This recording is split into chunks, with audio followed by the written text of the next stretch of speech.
Parental advisory. This broadcast may contain some explicit content. Your parents don't get it, and you don't care to explain. You've lost 4 girlfriends over it in the past year. Who are you kidding? You ain't got time to meet new people. It's more than a hobby. It's a passion. And it's coursing through your veins. And we're the only ones who understand. This is Gam3r DNA. Gam3r DNA.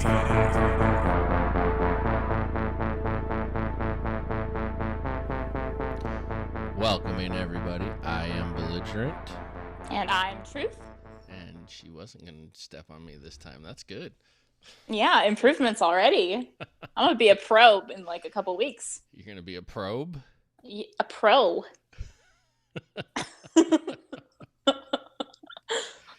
Oh, goodness. So, anyways, we are excited to get back to doing another podcast. We were actually surprised at how many views that our first one got, and not that it was a ton or anything, but I personally wasn't really expecting any, but I guess we got the word out and some people actually listened to it. Guess so. We really appreciate it, you guys. So hang with us, tell your friends about it if you enjoy it. Give us some feedback. There's a form on the website that you can send us a message, or you can always email us at info@gamerdna.com. Just make sure you spell it right. If you don't know how to spell it, it says it about 1,000 times in our intro and outro, so figure it out. Otherwise, we can't really help you. Right. So anyways, in this episode of Gam3r DNA, we are going to discuss the roam position. Actually, it's not the roam position anymore, is it? Oh, we are the captain now. It's the captain position. So we are just going to kind of talk about it, give our feedback or our thoughts and our suggestions on it.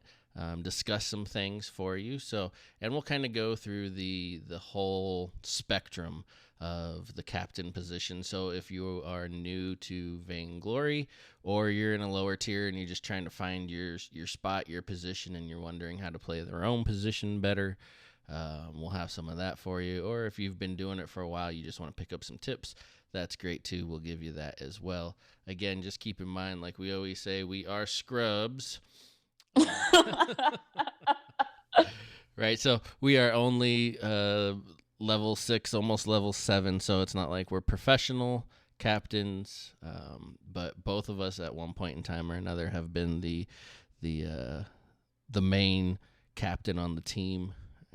You know what? I'm gonna call it fucking Rome. I don't care. I don't like calling it captain. It's always been Rome. Old habits die hard. Right. Sorry, not sorry. To be honest, I think the best name for it is support. They actually used to call it support, but I guess not enough players want it to be called support. I guess there's something bad about supporting your teammates. Well, a lot of people seem to think that supporting is a shitty role to have anyway. So, Right. So, Truth, how did you, when you used to do it, you still do it from time to time, but how did you get into being a main roam? So when I started playing the game, I started playing like right after the North American release, and I didn't really know what roaming was supposed to be, so I just played Koshka with like 2 crucibles, and that was roaming to me. And yeah, it was really pro, because I wanted to be in the jungle. If they picked jungle, oh, well, I'm just going to be a roam then. And I didn't change anything about the way I played. So a Koshka roam. I'm going to have to try that. Tank Koshka. Tank Koshka. It was really great. I was super pro. And then after playing the game on and off for a while, about a year ago, I started actually learning about what roaming was and correcting what I was doing. So no more Tank Koshka about a year ago. That's no more of that. Gotcha. I might have to try that. That might have to become my new off meta. Yeah, it could still be a thing. We'll try it out. Yeah, maybe. So anyways, I've really always thought of myself as a main roam. That's mostly due to playing a lot of solo queue before I hooked on with a team. In solo queue, nobody ever wants to be the roam. Everybody wants the kills and the glory and all of that good jazz. So I just kind of started roaming all the time. And then when I hooked on with my first team, which was with Anya, I was roaming with the team captain and just in a random match, and he messaged me afterward, and we played all night, and he refused to let me do anything but roam because I was so good at it. And so at that point, I joined the team, but then they had Truth over here as the roam. So I fucked everything up for him. Yeah, they moved me into the jungle position, and so I became a jungle main. So, and that's kind of how I got into it. And then recently on our team, just to kind of make things fit better, I went back to roaming, and she went back to jungling, and we talked about that a little bit earlier in our past episode. So, let's talk about some roaming. All right, roaming. All right, so let's talk about roaming. Where do you want to start? How do you want to lead this off? It was your idea anyway. Maybe we should just start with, with the first item you build. Come on. Okay, so let's start this off as if we're talking to somebody who's new to roaming, or maybe a lower tier level or whatever, and doesn't understand exactly kind of the build path for our roams. So what would you say was the most typical item to build first? The first tier 3 item to build first, I 99.9% of the time build a Fountain of Renewal. Fountain of Renewal? Is that what you said? Yeah. Right. I agree with that. If you watch any of the pros play, they almost always build Fountain first. I can't think of a game specifically off the top of my head where they didn't build Fountain first. And so when I see or have to play with a roam that doesn't build Fountain first, sucks. That's a nice way to say it. I mean, fair enough. I see them trying to build things like Storm Crown first or something like that because they want to be aggressive. If you're trying to play the roam position, your job is not to be aggressive. That's why you have carries. Now, there's certain captain characters that are better played aggressively, but it's still not your job. Damage output is not your job as the roam. So if you're new to this, you're trying to figure it out, whatever, and you're not used to roaming, damage output is not your job, especially not in the beginning.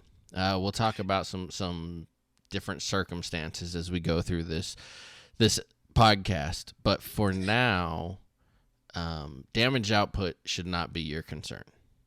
To be fair, though, we did see some pros at Worlds building Storm Crown as their first item. So I think that a lot of people got that idea from watching Worlds. Who? Because I mean, I didn't watch. I was working at the time, so I didn't watch all of the matchups. So do you remember specifically who? I don't remember who specifically it was, but it was more than just one team. Okay. Was it Phoenix Armada? I don't think so. I'm not sure.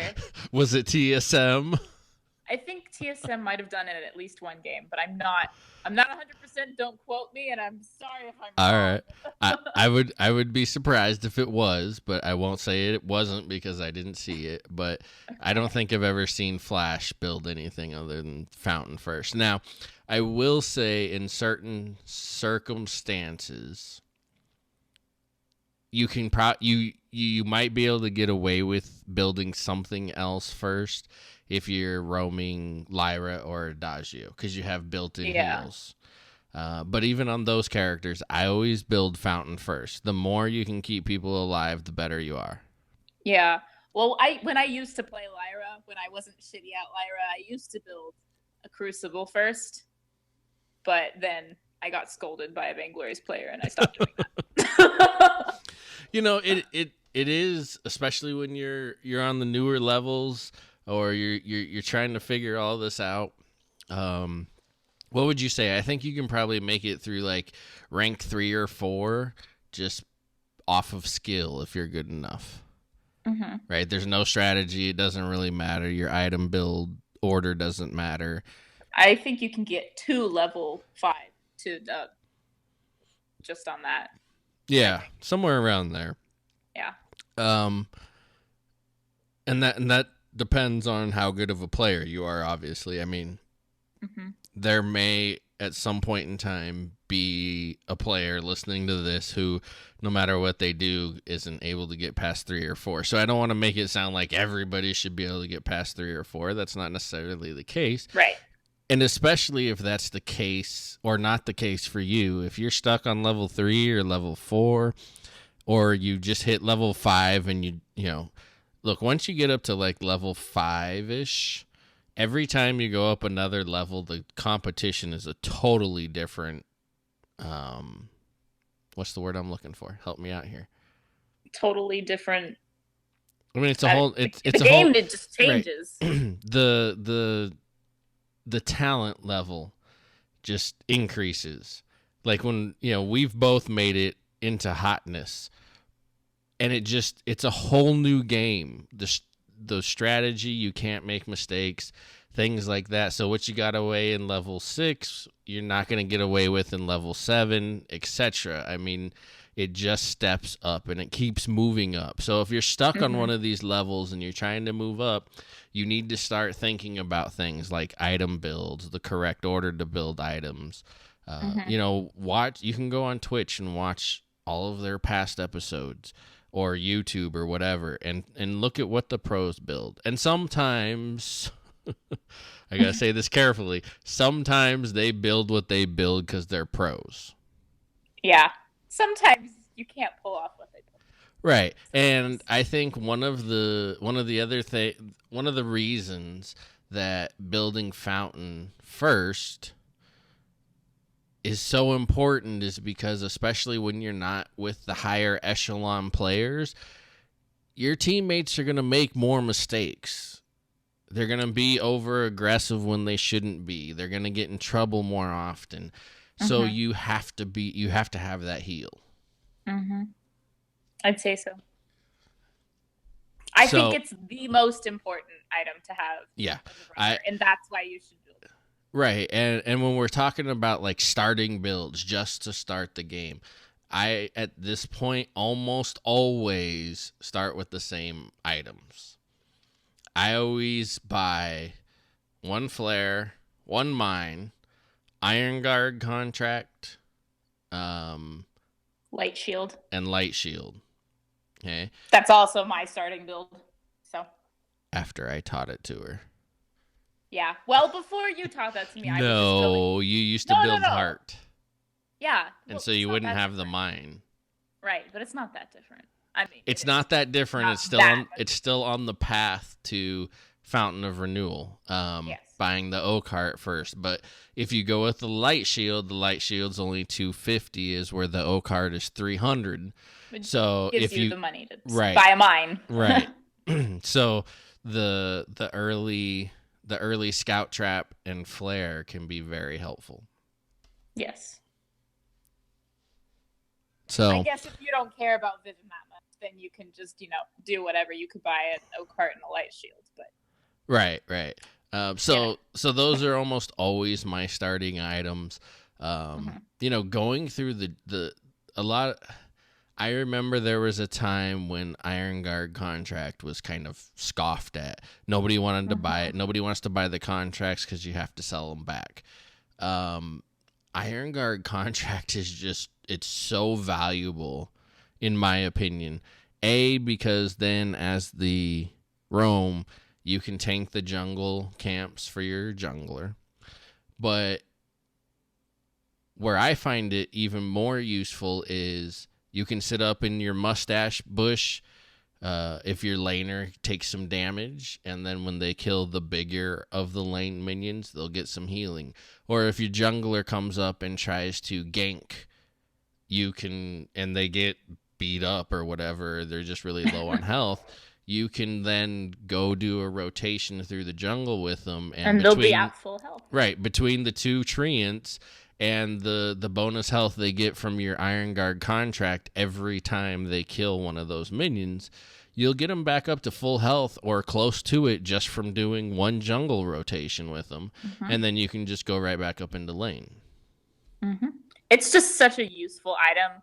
And the money that you lose, like, from buying it and then selling back, like, I don't think it's worth crying over. It's too useful for that to be worth crying over, I think. Right. Well, I mean, what the Iron Guard contract is 300, and then if you sell it back, it's what, 150. So over the course of a 30-minute game, you lose 150 gold. You know, I think you'll live. It's just not worth crying over. I don't think. I think it's too useful in the early game to be like, oh, well, if I buy Iron Guard contract, I'm gonna lose 150 gold because I have to sell it back, and I won't get the full price back. Like, I just, you know? Right. I think it's too useful in the early game to not consider buying it just because of that much money. Right. So that's just silly. Those, I think, that in my opinion, I think in our opinion, those are your first items that you should start out with if you're roaming. Almost always. And Fountain should always be your first item. And, you know, the way that I do it, especially now in the new meta, with the new, you know, kind of the new way of since 2.0, when they change things, I think Fountain has to be your first item, except for some very, very, like if you go up against a Flicker and a Kestrel or a Flicker and a Taka and you're playing Lyra or Adagio, you might get away with doing Contraption first, but I still don't think I would. I've seen some people do it very successfully, but I'm not a fan. I'd rather just buy a bunch of Vision on its own. Yeah, and still work towards Fountain. Right. I buy Vision items separately. Yeah. Especially in the early game. And I will admit that when I roam, my Vision items are probably my weak point most of the time. They absolutely are. But I am great at always being the first one in the bush, face checking. He is a great face checker. Knowing where my carries want to go. So I will always, you know, I make up for the Vision by being willing to basically sacrifice myself. And that's just my play style, and that allows me to rush other items other than Contraption. Yeah, that's not my play style. I don't like face checking. I like building lots of Vision. Yes. When she roams for me, especially when I'm carrying up in the lane, I have to yell at her to get in the next bush because she doesn't play ahead. Yeah. Which comes to another good point, which, you know, this is my opinion.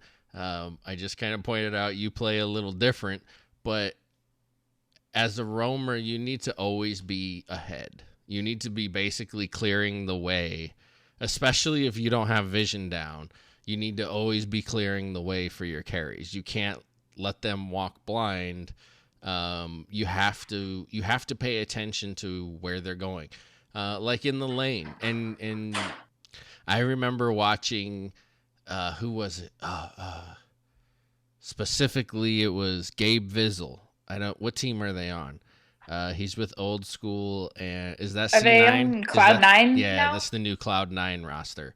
Yeah. I remember watching, and while Old School was farming, Gabe stayed in the bush, and he stayed basically even with him. And then when it was time to move up in the lane, he switched over to the other bush. So you always want to give your laner that vision. You can never be behind them. In my opinion, if you're behind your laner especially, but even if you're behind your jungler, you're out of position as a roam. I think that's true unless you're someone like Lyra, or maybe Adagio. Why? I don't think, because they're squishy and they don't need to be in the middle of everything. I play Adagio all the time, and I don't think he's that squishy. Well, Lyra is. Kind of.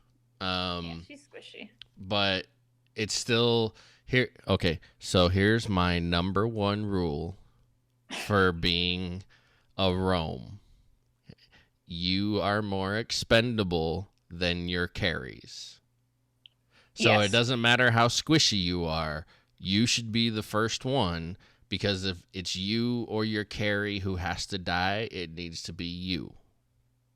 So if you Fair don't enough. want that to happen, make sure you have flares or scout traps so you're not walking into an ambush. However, you need to be the one getting ambushed, not your carries, if that's what has to happen. Mm-hmm. I agree. So that's kind of my philosophy as far as being a roam. Time to put your game on pause. It's the Gam3r DNA update. So in the spring season, split one, week one, we saw some great matches.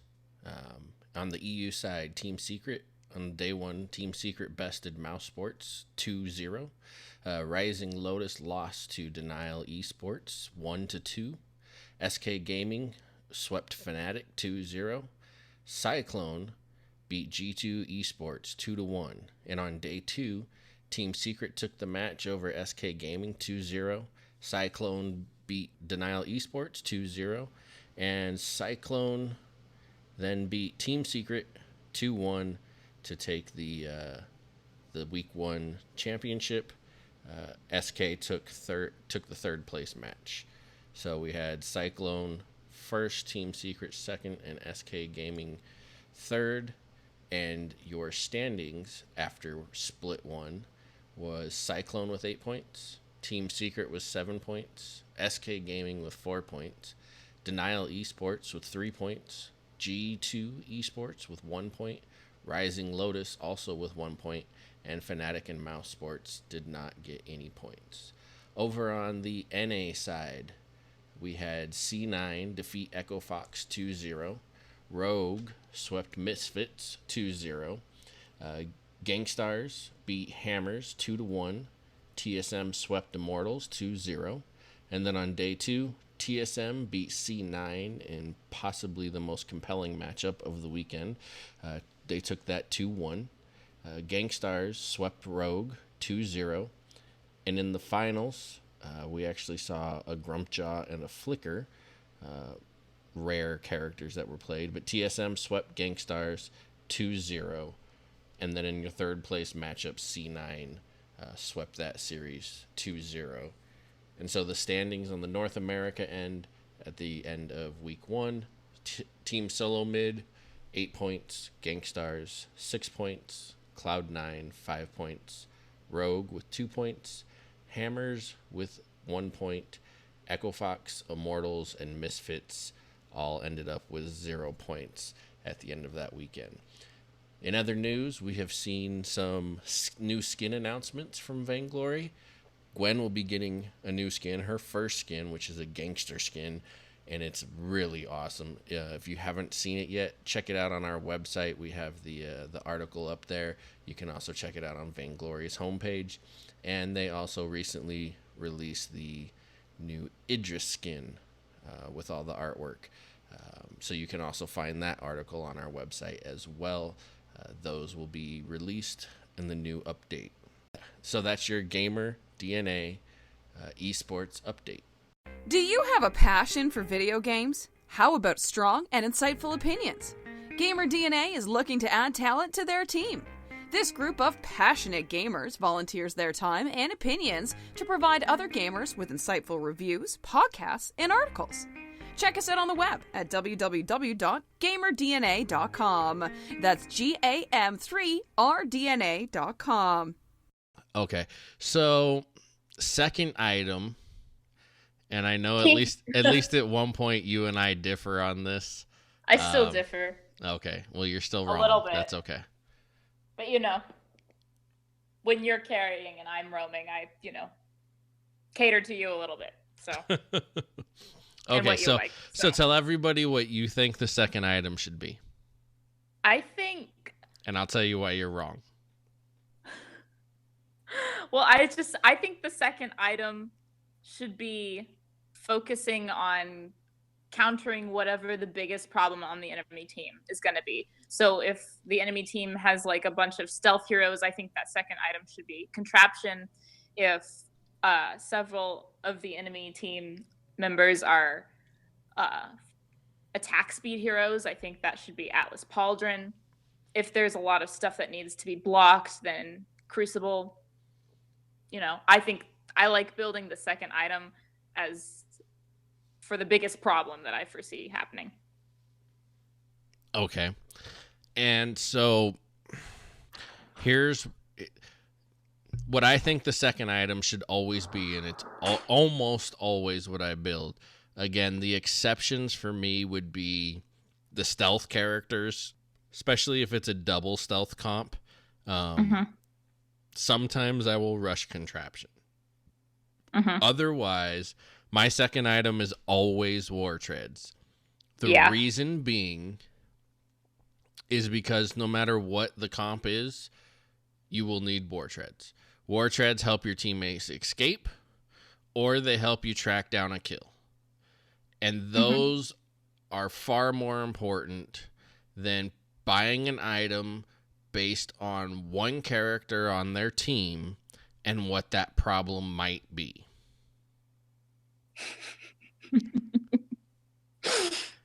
Okay, so if you're like, so let's say you're playing a Ringo, so you want to buy an Atlas Pauldron for his attack speed.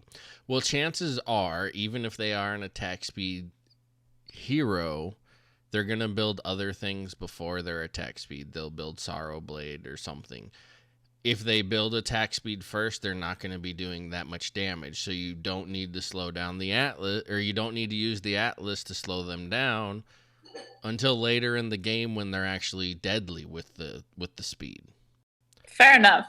But like if you have a Ringo and a Rona, I think it would be appropriate, It's still, neither of them is going to be dangerous early game to need to slow that down.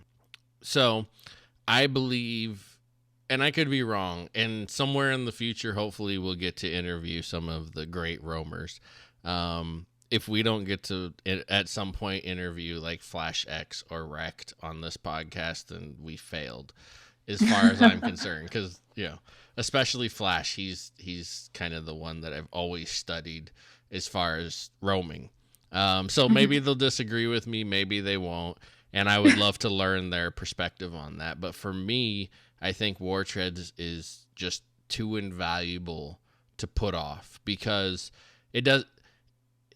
So if we're using your example, if we're playing a Rona and a Ringo and you have two attack speeds, an Atlas would just come in handy to slowing down their attack speed. That's great, but if my teammates can't get away from them, that just means they're going to die slower. And chances are with a Rona and a Ringo, Ringo's going to be in the back line, Rona's going to be in the front line. You can only Atlas one of them unless you get lucky and catch them standing side by side, which is poor positioning by your opponents. So, but if my teammate is hurt, I can fountain them, I can hit my War Treads, and they can escape. I don't think there's anything wrong with buying War Treads second, and a lot of times I think it's preferential, but I still like what I like. Sorry. And now we know why I am the main roam on our team and you're the jungle. Fair enough, I guess. I'm also, I play more aggressive than you do, so. At times, anyway. I wish that we had a tally of how many times we've played a match where I've been the jungler, the carry, and I died because you didn't have war treads for me, or we didn't get a kill because you didn't have war treads for us. And I wish we had a tally on the amount of times I said, fucking Anya, why didn't you Atlas them? Because never once have I said that. Well, maybe that's because I've always had. I have said, hit the boots, and you've said, I don't have them. I only say that if it's on cooldown. Or you haven't built them yet. I usually build them like third, if not second. Okay, so those are, that in my opinion, that's the staple. You got to have Fountain, you got to have War Treads. Everything else after that is situational. That's my opinion. So I want the 2 items that are definite, because no matter what the comp is, I will always have Fountain at the end of the match, and I will always have War Treads. Even if I did like what you said and build out of order, I will always have Fountain and always have War Treads. And you even said the same thing. You just might build War Treads third or fourth or whatever. Mm-hmm. So I would rather pick what I need first and then see how the game is progressing. Mm-hmm. You know, because what if you think you need Atlas, but they're building a weird build or something? What if whatever. You got to see how the match is going, and I think building those tier 3 items first gives you the opportunity to see how the match is developing. Yeah, I think you can tell pretty well after your first tier 3 item, though. Well, now, in the new, I don't know what to even call it. Is it the new meta? It's not the new meta. Meta, that's not the right term. But in the new... We'll call it the new meta. Right, the new meta, the new flow of the game, now that they've changed, like, when the shop is there and stuff like that, you hit your Fountain at 4 minutes. If you're doing it right, 4.5 minutes. Fuck. That's when the shop shows up. You haven't had time to see what the flow of the game is yet. Chances are the junglers ain't come out of the jungle but one fucking time. So how are you going to see how the flow of the game is by your first tier 3 item? You're talking I'm talking builds. You're talking like a 15th of 15% of a match. You're talking a match goes like 25 to 30 minutes, and you're only 4 minutes in, and you're saying that you can tell the flow of the match. No, but I can tell what they're starting to build. Okay. So you can take your advice from me, or you can take your advice from her and not rank up. Wow. Wow. We are the exact same rank right now. No, we're not. I'm gold, you're silver. Loser. It's because you freaking played a bunch of games without me today. Right, and I didn't have to worry about my roams not building war treads. Fine, whatever. I'll just stop talking. Can't get enough? Check us out on the web at www.gamerdna.com. Like us on Facebook at facebook.com/GAM3RDNA. And follow us on Twitter at twitter.com/GAM3RDNA. All right, so we talked about kind of our first items. I gave you 2 definite first items. Truth, on the other hand, says Fountain is a definite, and then you buy towards the match. So it's a little tougher to give you kind of a build path. But so that's kind of our advice as far as that goes. We'll get back into items here in just a minute, but I want to switch it up a little bit so it doesn't get monotonous about this item and that item and this item. So tell me right now, in your opinion, in the current meta, and then I'll do the same. Rank the different roams right now in the game from first to, how many are there? 8? 6? 6. 8? 6? I don't know. Let me see. From first to last? Yeah, from first to last. Let's see. We have according to the meta or according to my preference? Your preference. So it looks like Flicker, Fortress, Catherine, Arden, Lyra, Adagio, Lance, Finn, and Adagio. So what was that? 8? Yeah, I think there's 8. And then 9 if you want to throw in Blackfeather. For Roamer? Or not Blackfeather. Glaive, you mean? Glaive. Yeah, there we go. Glaive. I'm an idiot. Or, Sky or Gwen. We'll talk about that a little bit later. But yeah, so there's... Is that 9? Why can't I count right now? I think there's 1, 2, 3, 4, 5, 6, 7, 8, 9 if you're counting Glaive. So there's which 8 Roamers. I think for right now we'll leave Glaive out. We will point out that it is becoming very popular at the pro level right now, because especially since they're using the new 2-ban draft system, when that comes out for everybody, you're going to have to expand your hero pool. And I'm so excited for it. Yeah, God. I'm excited for off-meta roamers, you guys. I'm so ready. It's going to be so much fun. It's going to be hilarious. So, I was really disappointed when they had that stream where they talked about what they had planned for 2017, and Captain Nito made it sound like the double ban draft system isn't coming out for the public until the end of the year. Yeah, that's sad. That was disappointing because they already have it. Yeah, we already are seeing the pros using it, so I'm not really sure why we can't. Yeah, for everyone yet. they said that they wanted to, they still had things to test and stuff like that. It's not a new item or a new character. There's no stats to it. They're already using it in the competitive scene, so I don't really understand what they have to like. And okay, so let's try out. I'm gonna say this, but I will preface it with I love Vainglory and I love SEMC. But you guys release broken characters all the fucking time.